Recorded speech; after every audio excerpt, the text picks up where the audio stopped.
there is a thief in your house. He doesn't break a window. He doesn't pick the lock. He doesn't even wear a mask. In fact, you invited him in. You let him sit at your dinner table.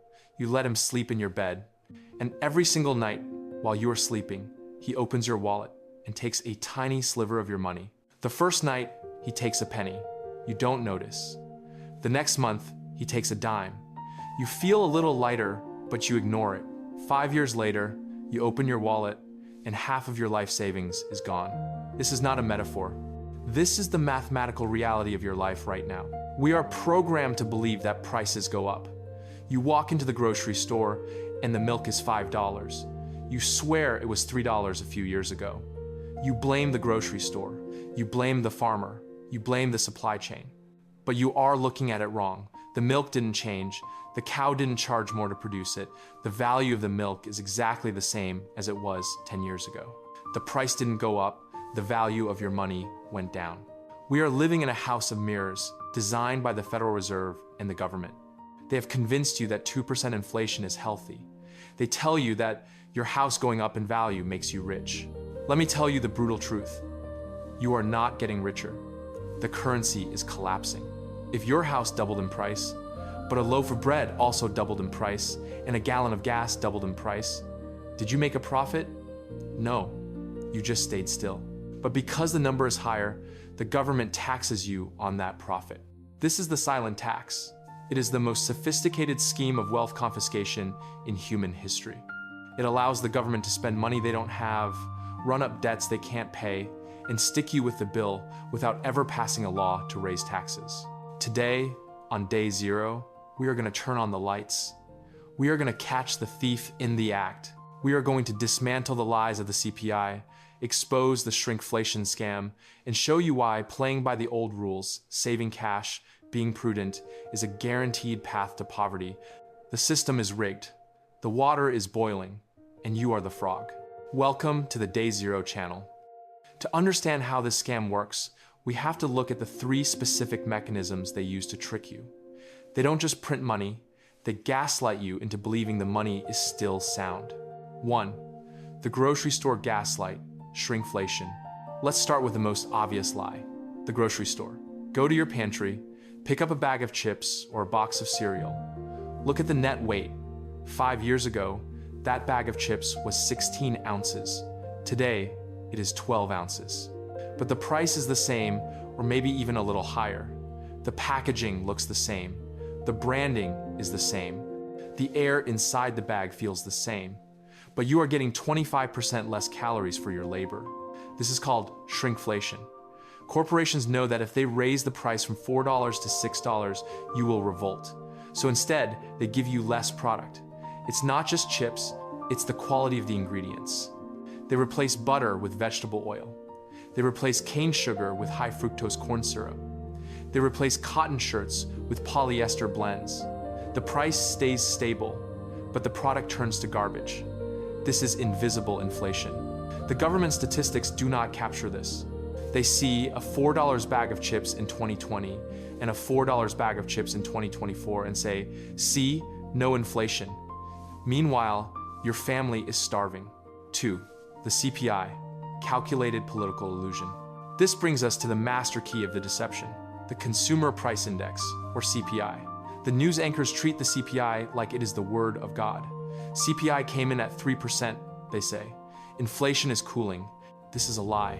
The CPI is not a scientific measurement. It is a political tool. In the 1,980 seconds, the government changed the way they calculate inflation. Why? Because if they reported the real number, they would have to pay out trillions more in Social Security and pensions. So they rigged the formula. They used 2 tricks, substitution and hedonics. Let's talk about substitution. Imagine you enjoy eating steak.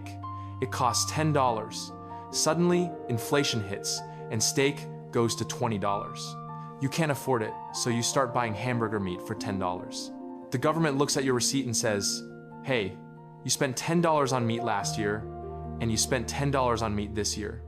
Inflation is 0%. Do you see the fraud? They don't measure the cost of maintaining your standard of living. They measure the cost of your survival as you get poorer. If you switch from steak to hamburger, and then from hamburger to dog food, the CPI will say inflation is low. Then there is hedonics. This is even more absurd. Let's say you buy a car for $20,000.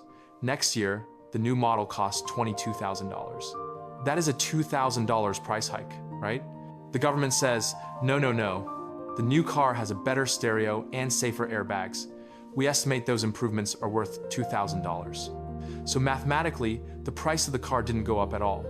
Try telling that to the bank when you apply for the loan. Try paying for your groceries with hedonic adjustments. You can't, but the government uses these tricks to keep the official inflation number low, masking the destruction of your wealth. The Cantillon Effect, the waterfall of wealth. Now, let's go deeper. Who actually benefits from this? Because money doesn't disappear, it transfers. When the Federal Reserve prints $1 trillion, that money doesn't get dropped from a helicopter equally onto everyone's front lawn.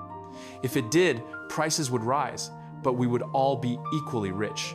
No, the money enters the system at the top. This is called the Cantillon Effect.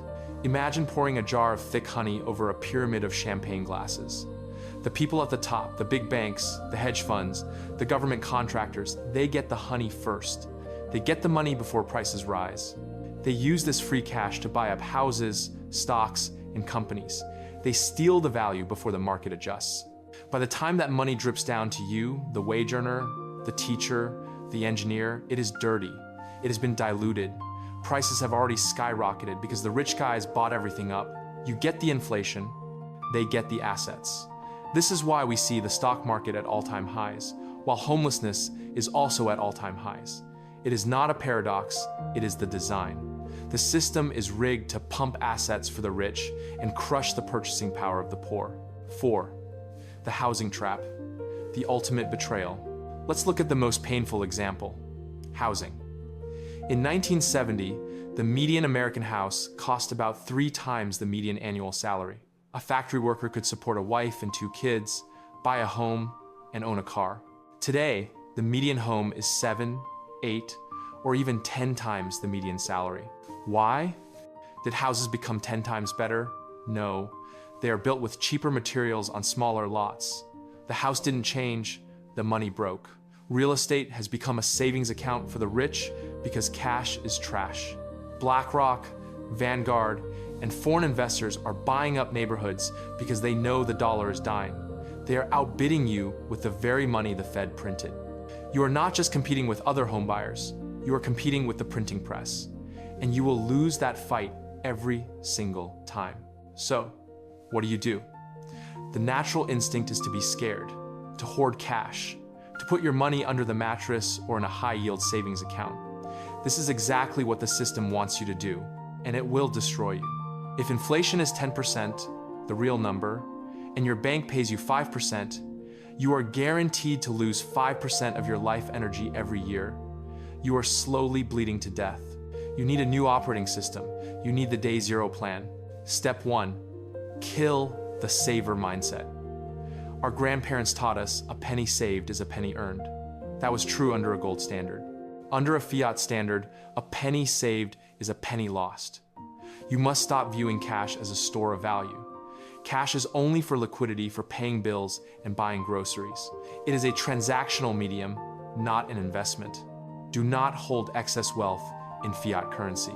Step 2, the 30-year short. This is controversial, but it is the secret of the wealthy. You need to learn to love the right kind of debt. Inflation favors the debtor and punishes the creditor. If you take out a 30-year fixed-rate mortgage on a cash-flowing asset, like a rental property or your own home, you are locking in a payment today. Let's say your mortgage is $2,000 a month. That feels like a lot now, but in 10 years, thanks to inflation, $2,000 might be the price of a grocery run. However, your debt payment stays fixed at $2,000. You are paying back the bank with devalued, worthless paper. The bank is subsidizing your asset accumulation. This is how you short the dollar. Warning, this only applies to fixed-rate debt on assets. Variable-rate debt credit cards is suicide. Kill that immediately. Step 3, become your own central bank, gold, and Bitcoin. You need assets that cannot be debased. Gold, it is the boomer rock. Yes, but it is the only asset that is no one else's liability. Central banks are buying gold at record rates. Why? Because they know the game is up. If the creators of the system are buying gold, you should too. It is your insurance against total currency collapse. This is the separation of money and state. Imagine a bank account that the government cannot dilute. There will only ever be 21 million Bitcoin. When the Fed prints trillions, the value of that scarcity goes up mathematically. It is the fastest horse in the race against inflation. It is volatile, yes, but look at the trend over 4-year cycles. It is eating the value of the dollar. Step 4, the prepper hedge. I'm not saying build a bunker yet, but think about your personal supply chain. If you know that meat, energy, and electronics will be 20% more expensive next year, buying them today is a guaranteed 20% return on investment. A freezer full of beef is a better inflation hedge than a 10-year treasury bond. Solar panels on your roof are a hedge against rising energy costs. Own things, tangible, useful things. Step 5, the skill premium. Finally, look in the mirror. Your labor is an asset. But if you are in a low-skill, easy-to-automate job, your wages will never keep up with inflation. You will fall behind. You must aggressively upgrade your skills. You need to become so valuable that you have pricing power over your own labor. You need to be able to demand raises that outpace the CPI. In a dying economy, competence is the only currency that matters. Let's be clear about what this is. This is not just economics, this is a moral crisis. When a government destroys its currency, it destroys the trust between people. It turns neighbors into enemies. It forces everyone to become a gambler just to survive. The silent tax is stealing the time you spent away from your family working. It is stealing the retirement your parents sacrificed for. It is stealing the future of your children. The system is not going to fix itself. The politicians will not vote to stop spending. The Fed will not stop printing. They are riding a tiger and they can't get off. They will print until the dollar is dust, because the alternative is a total collapse of the sovereign debt market. They have chosen to sacrifice the currency to save the regime. You cannot stop them, but you can build an ark. You can opt out. You can refuse to hold their melting ice cubes. You can take your labor, convert it into real assets, and protect your sovereignty. The rain is coming. In fact, it's already pouring. Don't be the one standing outside wondering why you're getting wet. If you found value in this deep dive, subscribe to Day Zero. We are building a community of people who refuse to be victims of the system. Share this video with someone who is still sleeping. The dollar is failing. The tax is rising. But we are prepared. I'll see you in the trenches.